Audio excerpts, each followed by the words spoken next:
How's it going, everyone, and welcome to another edition of Hall Talk. I'll be your host, Luis Olvera, for tonight, and we've got another fascinating episode with plenty of things to talk about with tonight's panel, who will be introduced in just a minute. So stick around. This is Hall Talk. This team needs to show me something for me to believe that they're going to make a run in the tournament. I think they can have a chance of going over 35 wins without a problem. Just stepping up from the 4 points to the 17. She's just dropping threes like there's no tomorrow. But chemistry is an underrated key in college basketball.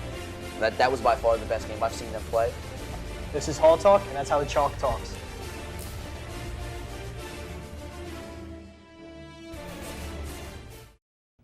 Welcome back to Hall Talk. Tonight we got a great show for you guys, but before we get to that, let's begin with tonight's rundown. And we start with women's golf, someone you don't always hear from. We talk about them, though, because last week the team lifted its third straight Big East Conference championship. Seton Hall shot a 26 over par of 314, 5 shots better than its closest opponent, Georgetown. Midway through the round, the Hoyas erased the Pirates' 7-shot lead entering the day and took a slim lead.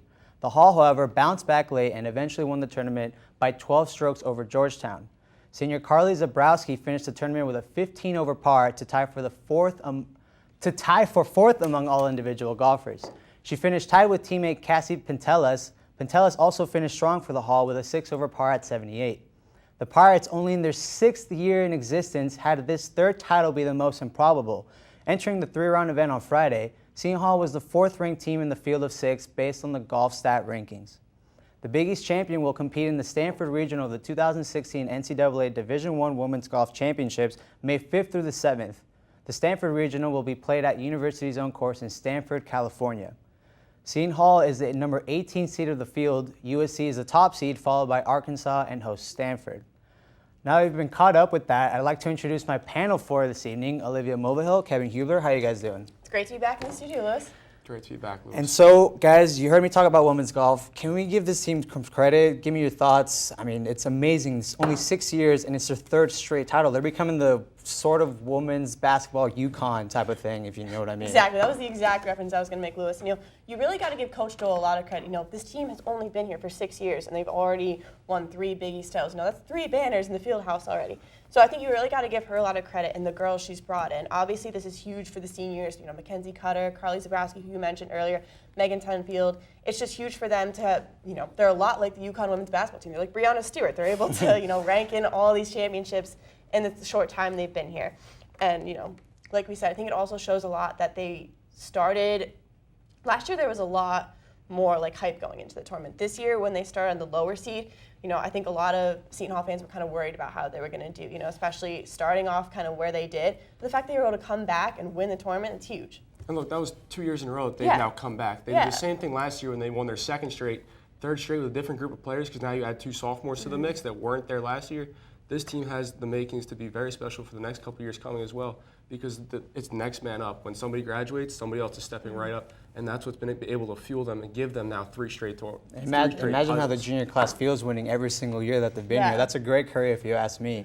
And like you said, Kev, it's a good point. Let's see how the recruits come in for the years following. This team is only going up from now on. And so we begin with baseball, now that the show's actually starting. They go for the sweep against Villanova in thrilling fashion. The first game, bottom of the 9th with 2 outs. They rallied back to a 4-3 win. Second game, slightly a bit more comfortable. And in the third, extra innings. They're 5-0, by the way, in extra innings. They got the sweep. And now against St. Peter's on Wednesday night.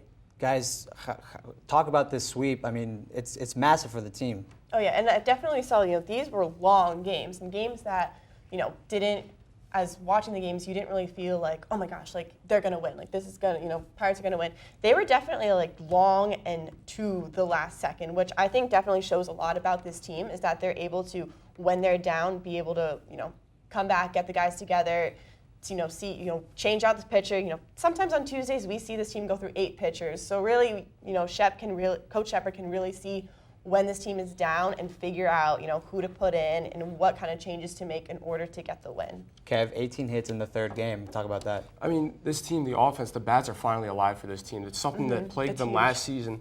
They had a lot of guys. I don't think they had anybody batting over 300 last year. They've got 3 guys right now batting over 300. Mike Alessio is batting 310 right now. This team, the bats are alive, and the pitching staff, their bullpen for this team is outstanding. Yeah. A couple games last week, and throughout this season, a lot of the games, that bullpen hasn't allowed a run for 5+ innings. And so they've won 7 of their last 8, 5 straight, but they've all been at home. Talk about this team right now. They're second in the conference, 1 game behind Creighton. What do they got to do to maybe get that jump ahead in first place? Or where do you see this team right now? I think that this series this weekend will be big for the Pirates. You know, this is obviously their only, their third Big East series. You know, starting off with Creighton is never easy, going down to Omaha and playing. So definitely I feel like they'll be riding off of the momentum from the sweep over Villanova. You know, Georgetown is 5th in the conference right now. So obviously to just keep this momentum going, you know, with Georgetown this week, they'll have another non-conference game next week, and then taking in the last portion of the regular season, and then hopefully I think we'll definitely see them in the Big East tournament. Kev, I mean, she brought up Georgetown. Not the greatest away record right now, especially in the Big East Conference, but what do they got to do to, you know, get that away record back to 500 per hour, close to 500, and get that momentum going away as well? Look, I mean, when you look at Georgetown, they're a team that's plagued Seton Hall. Seton Hall struggled with them last year. They had to come back from down 6th in the 9th inning last year on senior day in the last game of the regular season to come back and make it into the Big East tournament. You look at it this year, Seton Hall was able to get the monkey off its back with Villanova. They lost 2 of 3 to them last year on the road to a Villanova team that wasn't as good last year as they are this year. And now you look at Seton Hall, they're able to come back and beat the teams that they're supposed to beat. And they took 1 of 2 from the top team, a ranked team in the nation in Creighton. They took 1 of 2 from them. This team is exceeding my expectations so far this year. I think they're going to go out and I think they can finish second in the Big East. They might finish third, but I think they can definitely finish second. And the great thing about this team is they have so many players from being underclassmen, upperclassmen. And so, I mean, you talk about Jenkins, Zach Weigel, Alessio, the catcher.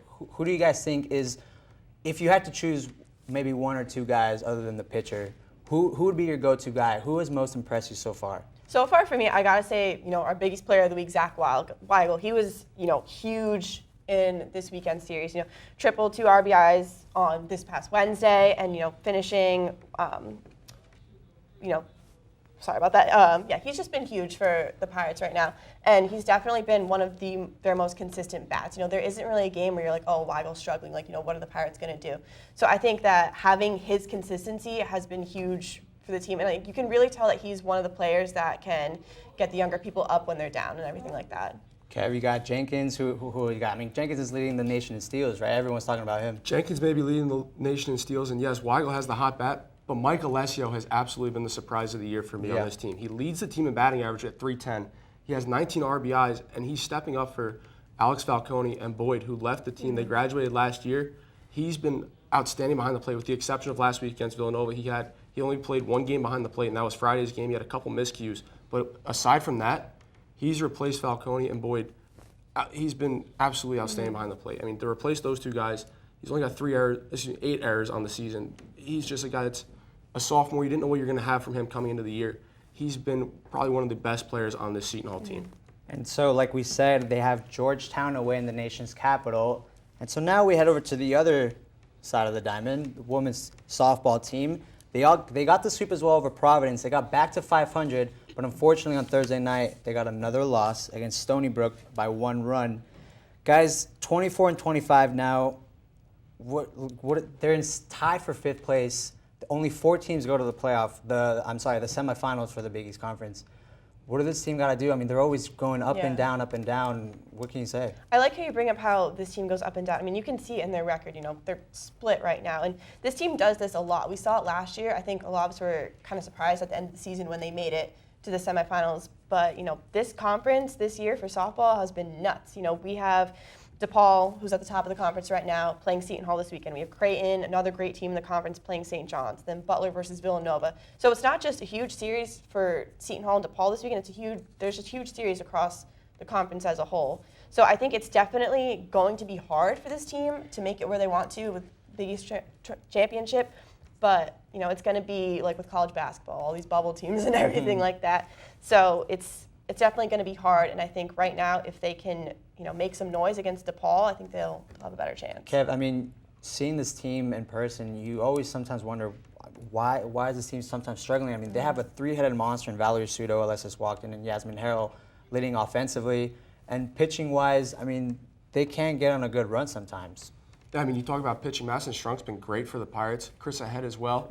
But when you look at the bats, I talked to Coach Paige Smith earlier this season, and she said that for whatever reason, their bats, they don't wake up. The team doesn't wake up on offense until they get scored on. That mindset, it's been something that's kind of confused me all season long, and it doesn't make sense. If you want to be one of those top teams, I mean, the Big East as a whole in the conference, 3 through 7 is all separated by 1 or 2 games. So I mean, they still have a chance to make it into the Big East tournament. But unfortunately, they got to play DePaul this weekend, so that's going to be a tough. Yeah. That's a tough matchup for them. But the bats absolutely have to get going. Sudo walked in. Harold's a speed demon on the base paths, but if she can't get knocked in, if the rest of the bats aren't woken up. Massive weekend, like you said, and I mean the team. Like if they want to get hits, it's the best time to do it right now. Sudo only 1 hit away for a year-long record, and Yasmin Harold 11 hits away from an all-time record, 11 runs as well. What do you guys think going into the weekend? How the team's going to go? Kind of like how Kevin mentioned, this team can't wake up midway through the game when they see that they're down, like, oh my gosh, like we have to come back.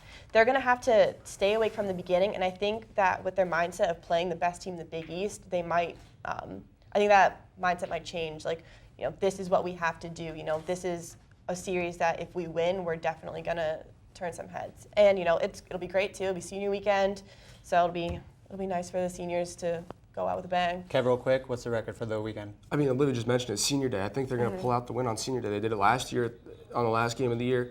For Seton Hall, you have to go out, you have to play within yourselves, but you also have to want to go out and you want to be aggressive from the start. You have base stealers on this team that can steal bases and get you in scoring position. You have the bats that can knock them in. It's all about putting all the pieces together. Senior Day, absolutely, I think they can go out and get 1.